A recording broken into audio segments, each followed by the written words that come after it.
Welcome to part one of our civics education journey. In this lesson, we will explore the foundation of civic and political institutions in the United States and around the world. We'll examine how governments are structured, why they exist, how they function, and how they interact to solve social and political problems at multiple levels: local, state, national, and international. Why do governments exist? Governments are established to provide structure and stability to society. Their core functions include maintaining law and order, providing public services such as education, transportation, sanitation, and emergency response, defending the nation and ensuring public safety, protecting the rights of individuals, regulating economic activity, and managing natural resources. Without government, society would lack the organized mechanisms necessary to resolve disputes, enforce rules, or manage shared resources. Governments are essential to preventing chaos and safeguarding liberty and justice. Types of government structures. Governments vary in structure depending on the country or region. The most common types include democracies, where power rests with the people, either directly or through elected representatives. Monarchies, where a royal family holds power, often alongside a constitutionally defined government. Authoritarian regimes, where a single leader or party holds absolute power, often without constitutional limits. Federal systems, like in the United States, where power is shared between central and regional governments. The U.S. Constitution, a blueprint for governance. In the United States, the foundation of government is laid out in the U.S. Constitution, ratified in 1788. It is a living document, meaning it can evolve through amendments. The Constitution establishes three branches of government. Legislative branch, Congress, makes laws, includes the Senate and House of Representatives. Executive branch, President and federal agencies, enforces laws. Judicial branch, Supreme Court and lower courts, interprets laws. Each branch operates under a system of checks and balances to prevent any one branch from becoming too powerful.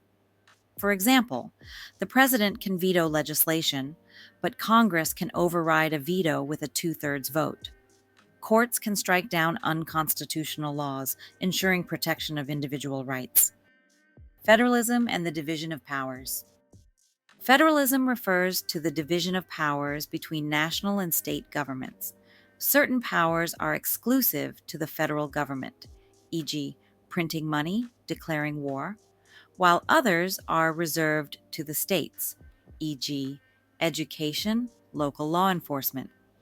Concurrent powers, such as taxation, are shared.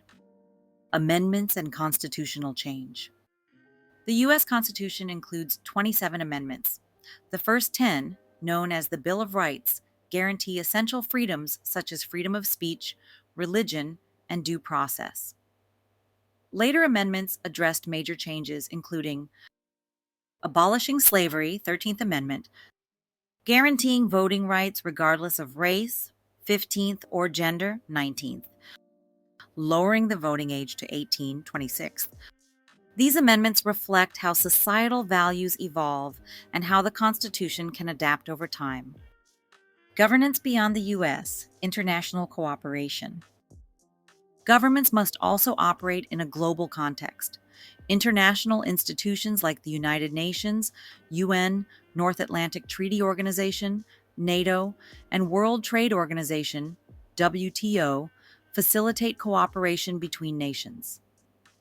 These organizations create and enforce treaties on human rights, e.g., Universal Declaration of Human Rights, environmental protection, e.g., Paris Climate Agreement, trade and commerce, e.g., WTO regulations.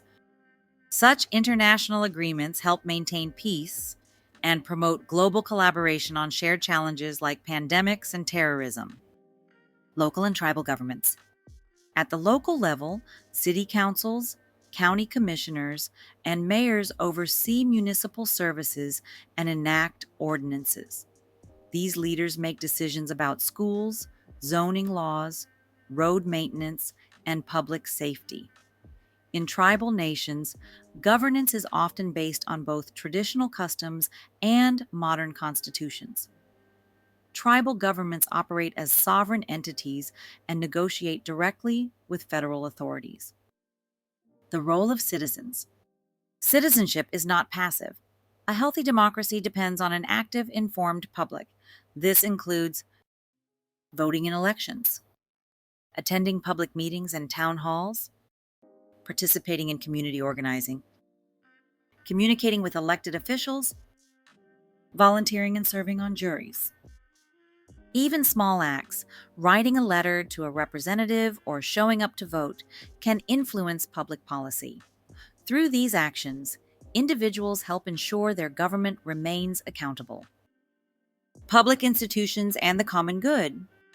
Public institutions include not only government bodies, but also schools, law enforcement agencies, public hospitals, and libraries.